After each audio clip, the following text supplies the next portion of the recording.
Yo, what up, fatherhoods, fam? Yo, we back. It was so good the first time that we had to come back, forward it back, like I think my Jamaican people say, and have our man DJ Neil Armstrong back in the saddle one more again. What's going on, y'all? I am happy to be back. Let's continue that convo. I tried to clean up the view a little bit.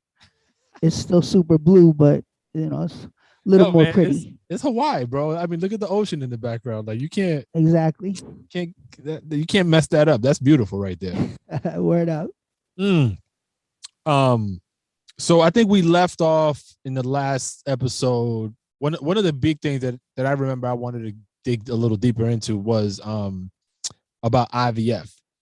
Right. And you mentioned that that's how your now 4-year-old daughter, if I remember correctly. Yes. 4-year-old came to be. But before we get into that, I just want to mention. So I expressed my fanboyism before for DJ Neil Armstrong, right? And I've been long since trying to reacquire a lot of the music that I purchased from him back in the day. And after the episode that we did, I happened to go onto the website and actually look to see if there was stuff. I remember going back there once upon a time and you were like sold out of everything. Right. So I was happy to find that I could get, so I OD'd. I got shit. Yes. I when I saw, I was like, who ordered all of this? They ordered everything, doubles kind of. Yeah. And I was okay. I doubled and in some cases tripled up on stuff. So I got mad CDs, digital download. So look, I love, like I said it before, and I'm gonna reiterate. The way Neil Armstrong blends together is in fact an educational experience. I appreciate the kindness, man. It really like you do all the hard work. We always talk about in music, people that are fans of music, we are familiar with the fact that, things are sampled and the evolution of music isn't always necessarily like a brand new creation. It feeds off of something historical. You are able to dig in the crates and really like link those generations together in a very fluid way. So I really appreciate it because I still am just. I appreciate you. Thank you. Thank you. I hope a bunch of people listen to you. Thank you for taking that extra step and supporting the products. And actually, my man picked up CDs. I know some kids are like, what's a CD? But he picked up the original joints, which I really, really appreciate. Check that out. Everything. He got everything. He got almost everything. So if you're listening to the podcast, you might want to go jump on YouTube and check out the video version of the podcast so you can see what I'm flashing in front of everybody. Right. And you can, for the people balling on a budget, you guys can listen to my stuff for free on I think I got a couple of things on SoundCloud, but the majority of it is all on Mixcloud. I don't know if a lot of you guys are on there, but yeah, y'all can peep it. Y'all can stream it. But the purchase is always nice. That's always nice. But do me a favor. So he showed y'all some CDs. Show them the cassette real quick. So here's Extraordinary Part 2. All right. So that's actually a rock CD, but check that out and then flip that open so they see. It's actually not a cassette. Not a cassette. It's a USB USB. Nice. So it kind of, I've been doing that for a while now. Like I think for over 10 years, and it was just because CDs were getting phased out. It's difficult for me to get my stuff to stream legally because mixtapes are not, and I wanted to create kind of interesting packaging. So I would package these things in this nostalgic kind of time capsule situation. And that was what I was doing. I started doing events for it. I would do this thing called Dinner in a Mixtape, right? Because, people who are a bit older, they're not trying to get crazy at a club on a Wednesday anymore, but they will go out to dinner.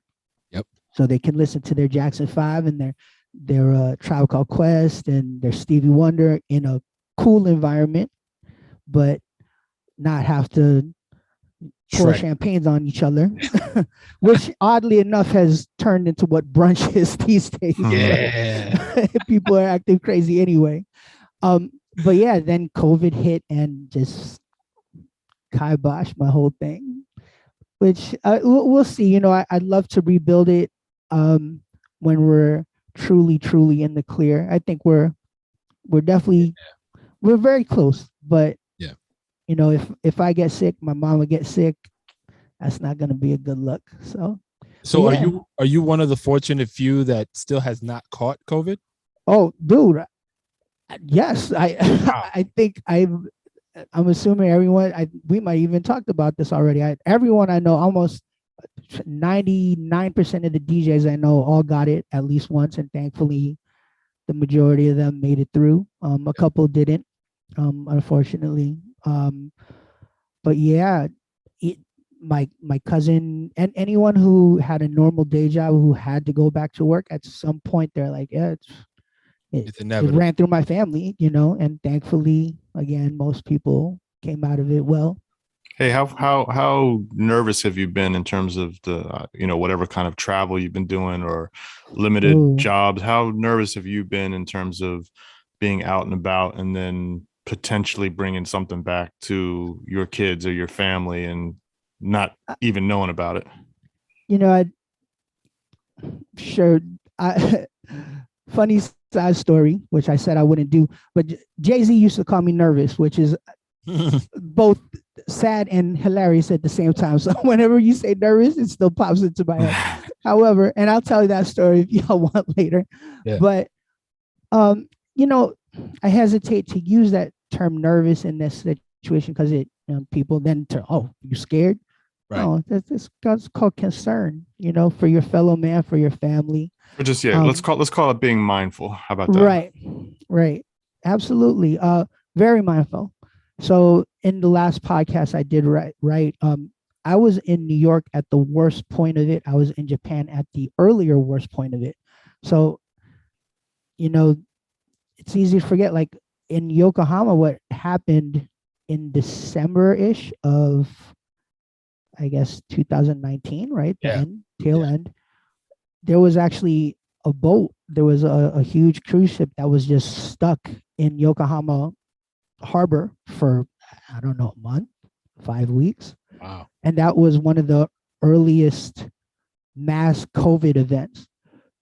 So I think that prompted us to leave Yokohama, come to New York, and then New York just blew up. Loaded, yeah. So every time we moved, it was just, we moved into a unfortunately worse situation. So in New York, of course, we were living in Long Island City, and I mean, it was complete lockdown. As I said in the previous podcast, I was just like, my daughter only saw myself, my wife, and my mom, her grandmother. Like, that's it. My wife, like, most of our food would be Uber Eats, or we would just order our food from the grocery, blah blah blah. Every so often, my wife would go in, just her, masked up entirely, and then we were stuck in New York for quite a while because Japan's borders shut down. Finally, we were able to return in September, and when we first jumped on the plane, I mean, we might as well have been one of those folks with hazmat suits. We were not that far off from it. We had our own covering for like the seats. We made a whole little fanny pack of sprays and whatever, and like we would touch a surface, we wipe it. We would do this, we did spray some masked up. We didn't go the full like a full like face shield joint, but we were really careful. Even now we still are. Like I just through, like I also said last time, there was never a mask ordinance needed in Japan. The culture is just different. Right. Like it's just literally, it's just a mask. I'm not gonna fight, like, no big deal. Yeah, let's wear it. If this is what might help save us, and might, we're not gonna argue. So to this day, you go to Japan, it's 100% mask wearing. So same thing just carries on. I still 99% of the time, especially if there's people around me, I wear a mask. But I mean, is that because of the influence from Japan and other Asian countries on Hawaii. Would you say that that's the same vibe there? Not anymore. Okay. First off, like, well, some stuff is somewhat legitimate. You know, it's hot. It's very hot here. Yeah. It is open spaces. They took away a lot of the ordinances, and then a big chunk of, at least where we stay, is there's just a lot of tourists around here. Yeah.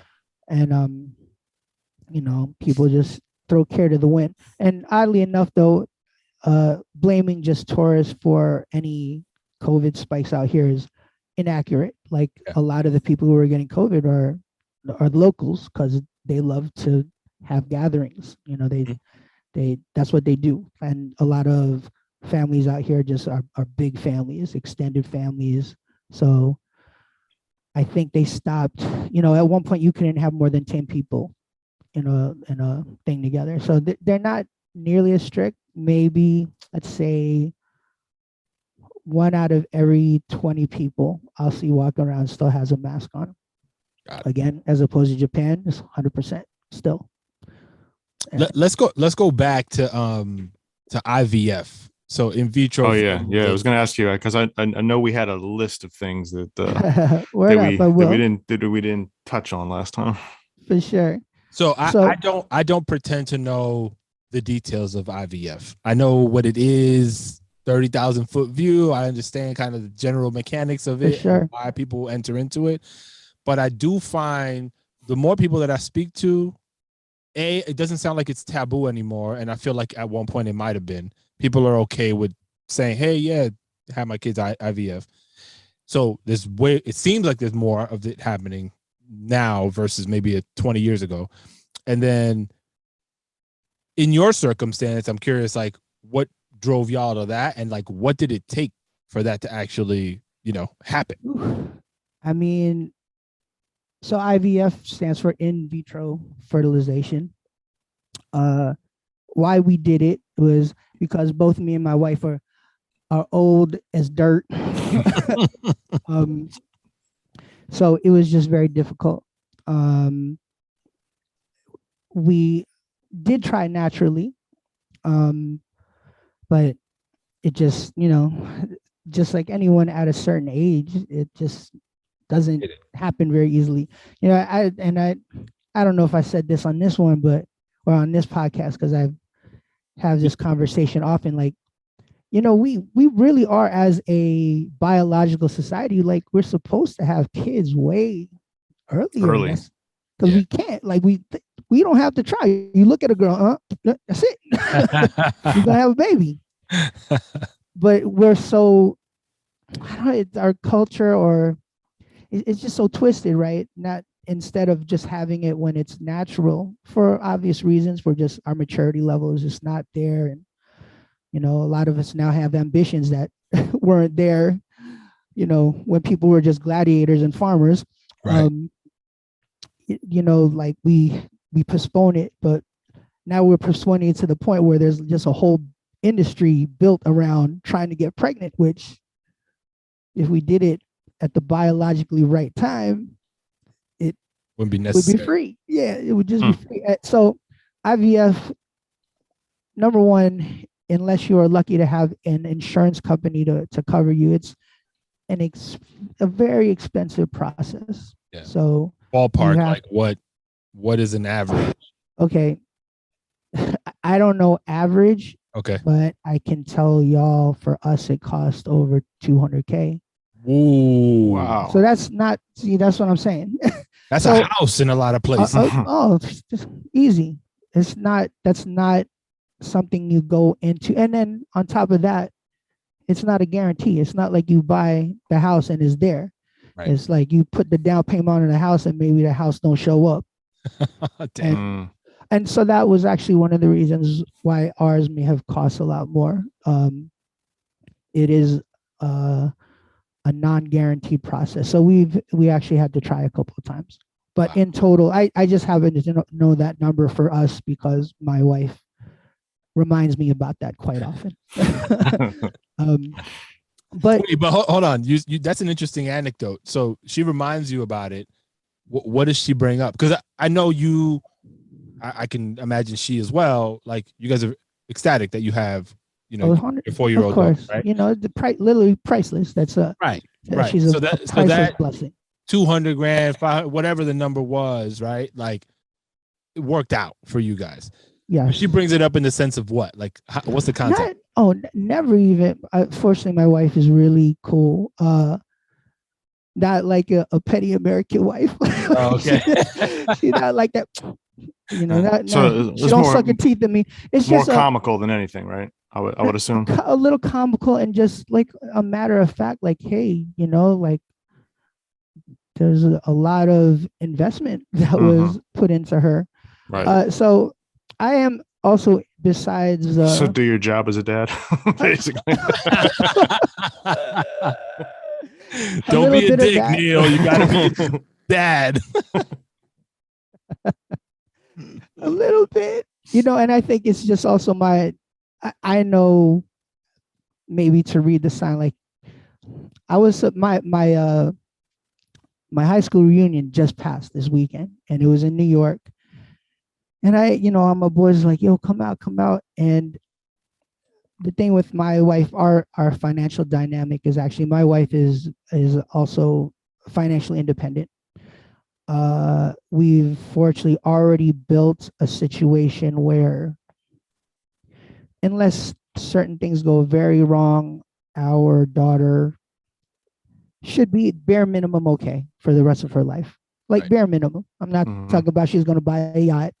I'm talking about she quite certain my daughter will struggle like some people might. She'll never be homeless, right? You know, unless she chooses a certain path, or herself. She's just I want to be a nomad.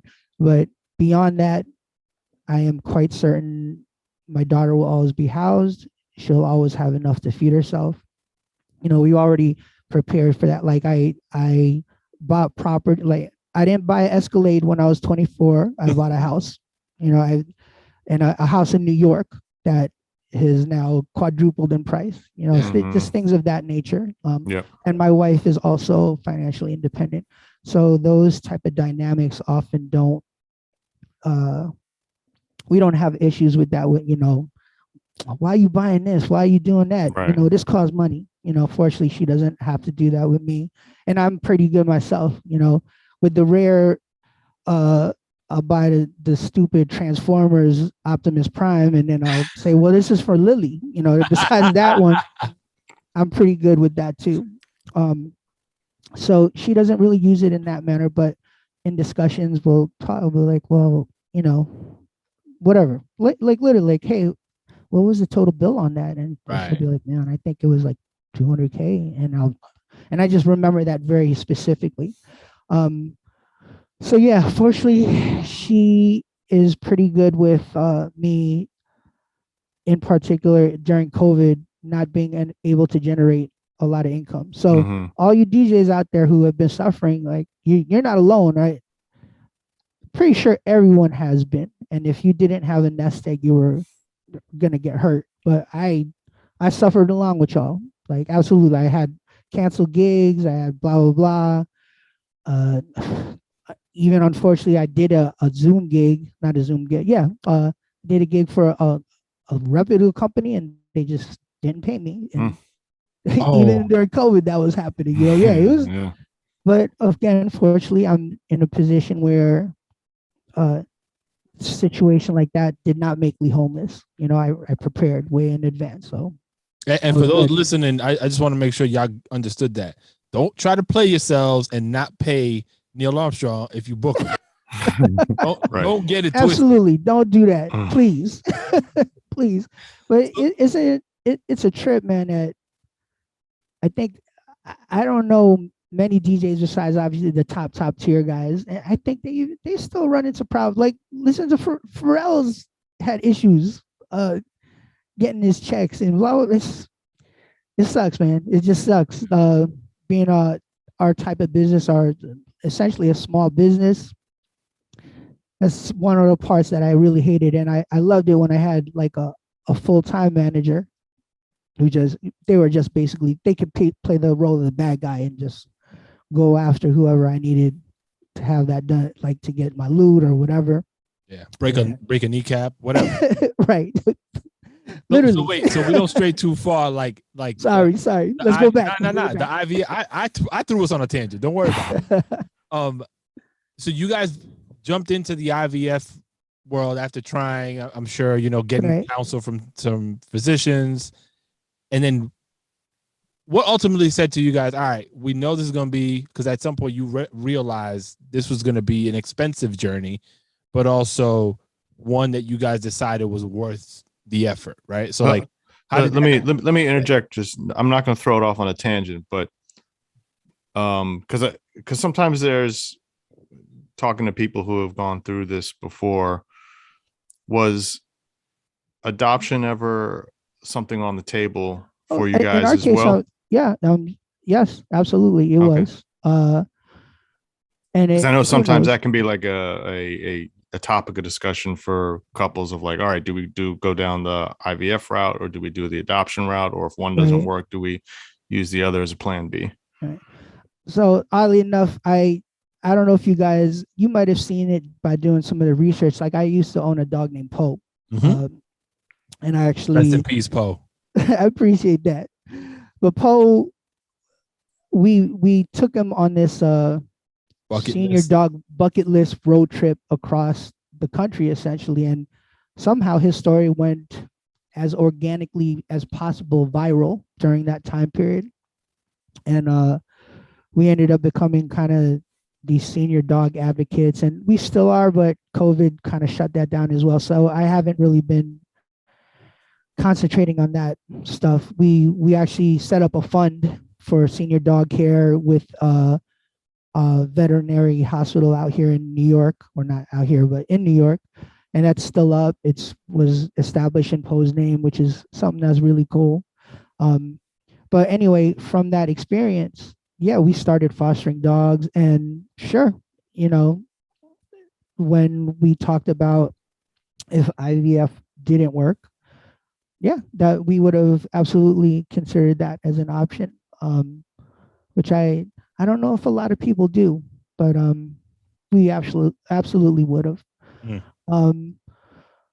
How we jumped into it was, I get at my wife, I guess that, we both knew we were getting a lot older, and she was like, well, if I want to have a baby, I need to do this now, and that's it. Like, that was she just made up her mind, and you were like, she made up her mind. In fact, both of us, even our relationship didn't gestate. There's some people who date 10 years, 20 years before they get married. Like, both of us had been around the block a couple of times. We were a lot older, and they were like, look, not in a bad way. She was just like, look, we're both older. If I don't have time to mess around, Neil, if you want to start a family, if you want to do this with me, I would love to. If not, get the hell on. So your wife, so your now wife proposed to you. Let's clap. No. No, not. However, interestingly enough, we didn't have a formal marriage. If you listen to my mixtapes, I'm a romantic ass cat. Right. I love romance, but that's what I mean. Like, we did it at City Hall. Our courting period was, only like 1 or 2 years, which, when I was a teenager, or not a teenager, like 20, 30, I don't know a person in 2 years. Yeah. I need more time to know, to make sure, blah, blah, blah. That's what I meant by that. So yeah, no, it wasn't a ultimatum, but it was on both our parts. Like, young Neil, you're no spring chicken. I'm not. Biologically, a woman also, she has a certain time period where it gets extremely difficult, and we were already near that end. And my wife is great, so I was like, yeah, let's make it happen. So ours wasn't like entirely like a super. Often with IVF, that's like the last resort, the last straw. Like, all right, let's do this for that. It was just part of our process, which was kind of truncated as far as most people go. On the money note, how much it does cost, I do know there are some people, friends of mine, It's just like when you buy a car and everybody all of a sudden you see the same car on the road. Next thing you know, all my friends, oh yeah, I did IVF too, and often they're able to afford it because they have, thankfully, great insurance. Got it. And a bunch of my friends, so then it's not that much. It will cost something, but not that much. And actually, I do believe one of my friends who had IVF, I think the whole procedure may have been covered by her insurance. Wow. So that does happen. So it is accessible to a segment of society who it just may be out of their reach. It is a process, an extreme process, especially for the woman. It's tough. So my wife fortunately was able to give herself daily shots. So she has to take a bunch of hormones and a bunch of, things to make her produce more eggs.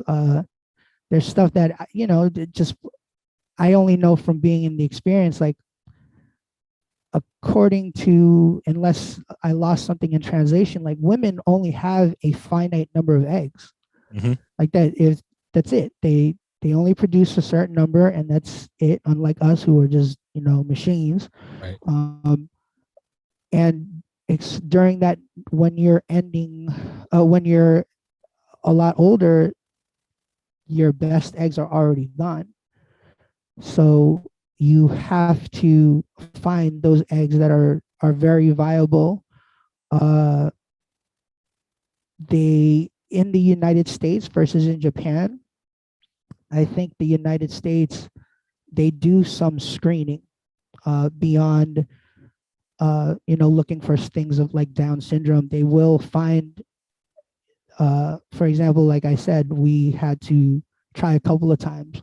The first time that we were able to get a fertilized egg situation, when they did check out the genetics, I don't remember the technical stuff, but the genetics were very bad. Our possible future baby would have been possibly stillborn. It was just a very bad match, that particular first one. So it's heartbreaking. It's a lot of physical toll. It's spiritually, emotionally, just a tough situation. And then if after all you do, it doesn't work, then it's heartbreaking on top of everything. So yeah, it's kind of tough. It's kind of tough. And unfortunately, I mean, we were blessed. Our daughter is extremely healthy, very strong, has a good characteristics. A little brat though, because she got away with a lot of stuff on those planes that we weren't disciplining her on. But besides that, yeah, we're really lucky. And I think also compared to 20 years ago, the technology and the technique has been refined. So our doctor, who I cannot remember his name, but he is one of the more world-renowned guys. We were fortunate to work with someone like that who has an extremely high success rate.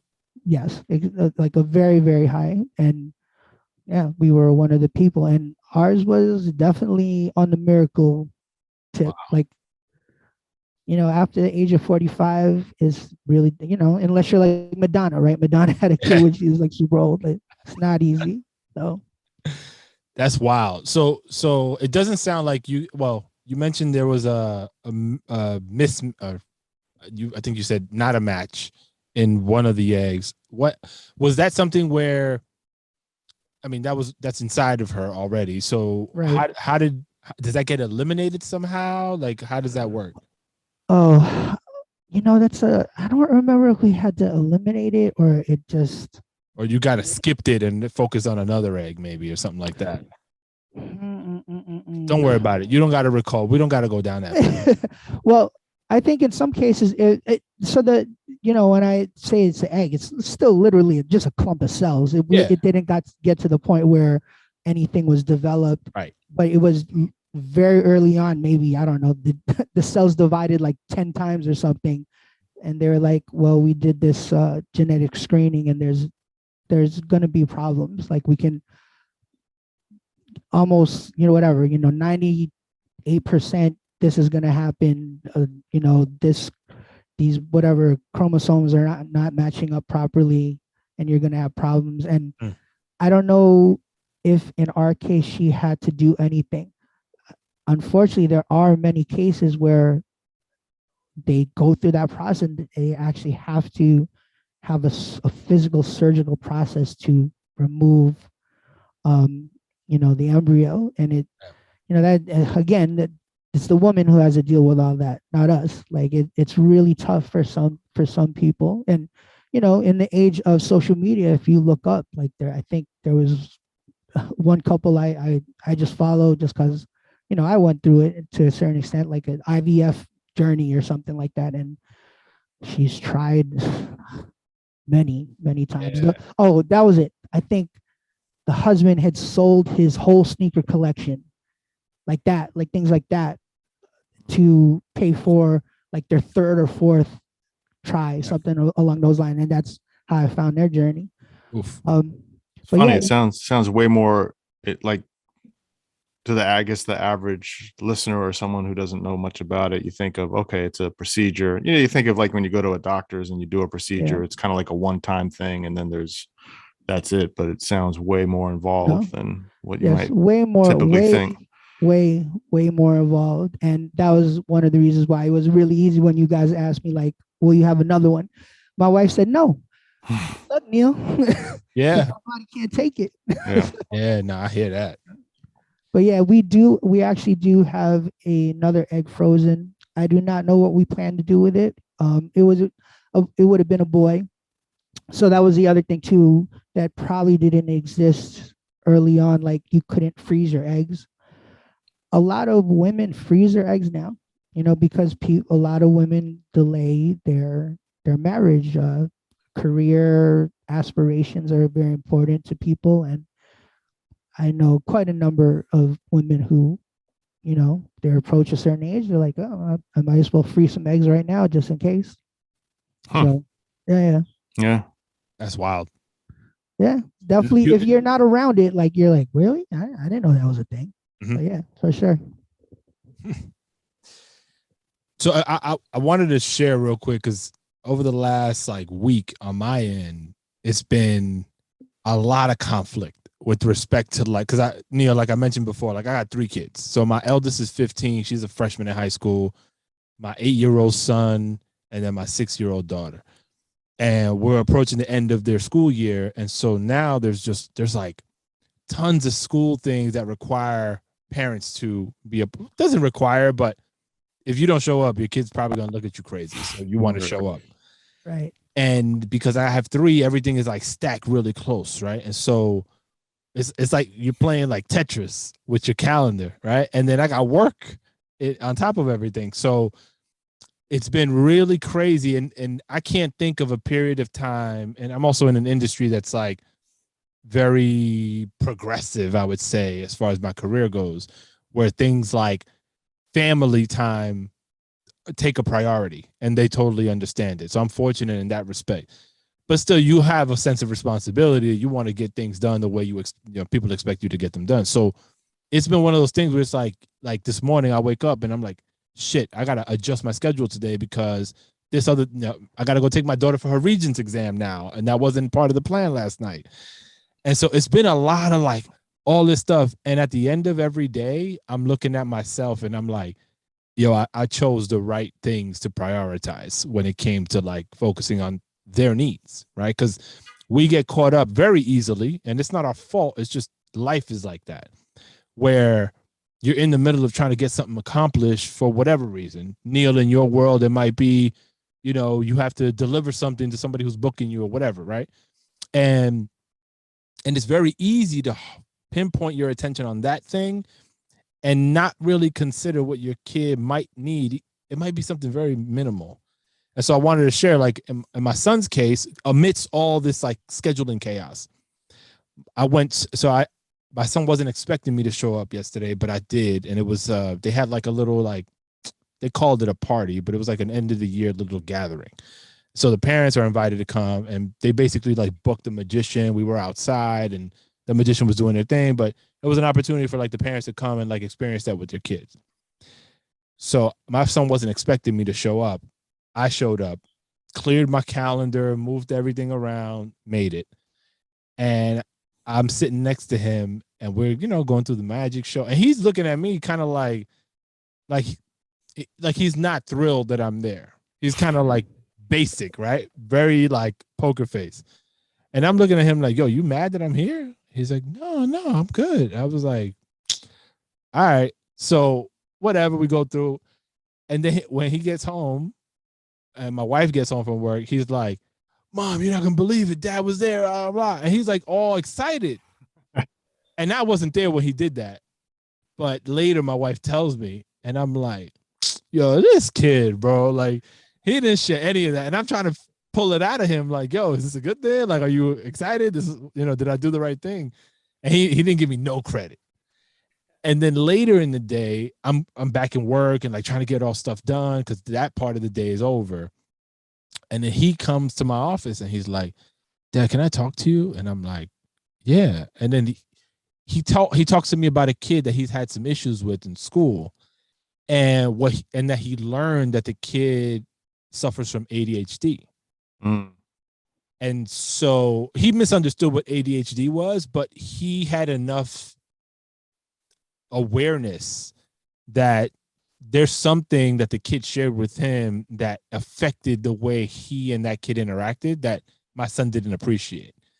And he was like, I feel bad because now that I know this, I guess this is what contributed to that episode between us, right?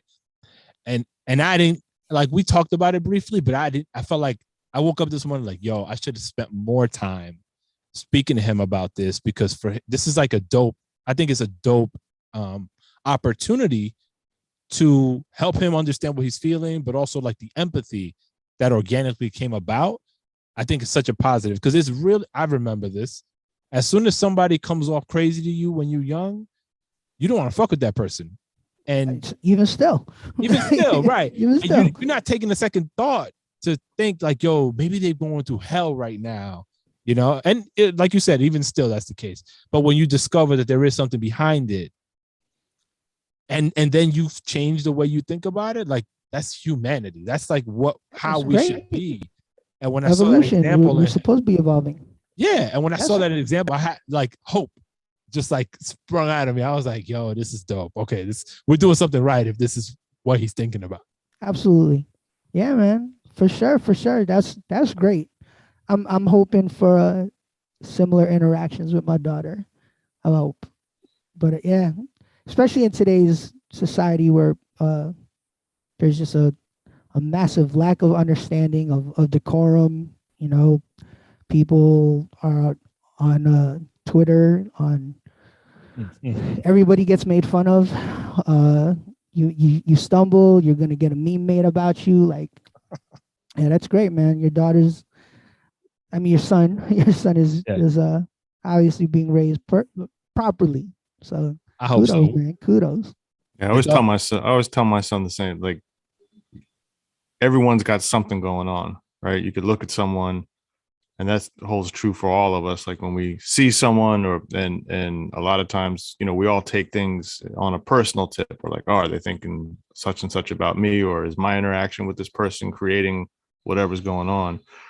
But I always tell them, like, just got to remember that someone's always got something going on that you don't know about, and it could be affecting the way that they're acting. 100%. Word up. Speaking of which, yeah, I was just about to segue. I'm gonna have to jump in a minute. I'm on single dad mode over here, right? I just got a text. See, so what I was just talking about is happening. My daughter just texted me that her test is ending earlier, so I gotta go make a move and pick her up. So I got my wife started a new gig. She's out of town. I'm on. My son and I are holding it down here, and he's officially on summer break. Oh, So baby. I need to make sure that I'm pulling out some time to do the right thing. My man, all good. It's all good. I don't know if y'all got everything y'all need from me. I'm here. I still have a little bit of time, so man, if you want to keep going, I'm here. But I y'all gotta let me know. jump, but I do want to do one thing. So I expect to be in Hawaii at some point in the summer. I need food recommendation for you Oh, at that's a easy. minimum. At a Yeah, yeah. minimum. I'm a huge foodie. That's easy. I And could if take care. I'll and take care if of for you with some that. reason there's an opportunity for us to get together, especially if you're playing out there Well, somewhere, when are you coming? No. I'll send you all the Oh yeah, information, yeah. and then we can try to run it. Hit me on the outside. I'm But here till August 6th, and then I head back to Yokohama for a bit, and then I'll be back in December again. okay, But absolutely, there's a lot of heads out here you should meet, man. It's a really dope culture out here. s- DJs that have been around forever. It's an island, so island, reggae, all that type of stuff is big, at least in the local. And then of course there's all the tourist type situations. But yeah, man, absolutely, food's easy. My dope. stomach is huge. I got you. Dope. I got Dope. you. Yo, but Neil, man, thanks again, bro. We'll definitely keep vibing, and hopefully we'll have you back on at some point in the future as well. Yeah, Absolutely. I know E Y'all. had some questions, and he wanted to talk about some stuff, but I know he's hemmed up with his Six sick son. sick son. Yep. Trust me, I get it. On the work tip, man, like I'm still learning how to balance my life. I know a big part of the podcast is balancing, Yeah. Whatever our music lives versus family life. I'm failing right now, to be honest. I don't know if it's because, like, I'm sure if COVID didn't happen, it would be a different situation. I could have still kept doing my gigs and kind of generating that type of income, but it's tough. Like from a creative standpoint, those mixtapes that you're holding in your hand, like when I would make them, I would blank out. Like I just wouldn't talk to people for weeks. Yeah. I'd lose weight because I was just focusing, and I often work at night. That's just my man. You know what we should do? We should do an episode just dedicated to balance, like work-life balance, Yeah, and I then would love to. have a couple people on, have Neil Yes, on, have a bunch of different heads who are either feeling like they're failing at it and some feeling like they're crushing it, and everyone chop it up. I think that'd be I think that would be great. We again, also because of COVID, and a lot of my friends are past a certain point in their fatherhood journey. Like, I don't have anyone to really talk to about this that knows what it's like to be a creative. Yeah. The creative process isn't like a 9 to 5 where you have a deadline. Like, And that's E's biggest. I know that's his biggest yeah, hurdle right now. and Yep. it's easier. Like, so I'm sure when he knows he has to do like a drink champs thing, like it's because you have that deadline. But if you're trying to create an album, if you're trying to produce a beat, Right. where you never worked under a time constraint, and all of a sudden it's like, well, you got to do X, Y, and Z, then it becomes really difficult. And I'm kind of at that point. Again, I'm hoping as we get older, my daughter gets older, and the time kind of shifts. She has her friends and blah, blah, blah. I'll start to kind of get normalized. But, I kind of need to figure this out now, not 9 years from now. Yeah. So, yeah, absolutely. Yeah. I would love All to if you ever do something like that. Yeah, we'll work on putting that together. Yeah. Word up. We'll That keep you in sounds mind, good. bro. And then whenever we come up with a Fatherhoods album, we got to touch base and figure out how to include you in that part of the process. I'll talk to you offline about that. But if you guys ever want to incorporate a lot of it, like if when you're in Hawaii, if you want to do a live podcast and we can incorporate like a little food situation, we could do it outdoors on the beach. Heads will come through with the barbecue. We'll have everything set up. Let's wrap. I would love to do that. Yeah. Let's wrap. We'll figure something out. Everything is content these days, so we got to videotape it. So I'm down. I'm down. All right. All right, y'all. Take care of the family. All right. Peace. Peace, bro.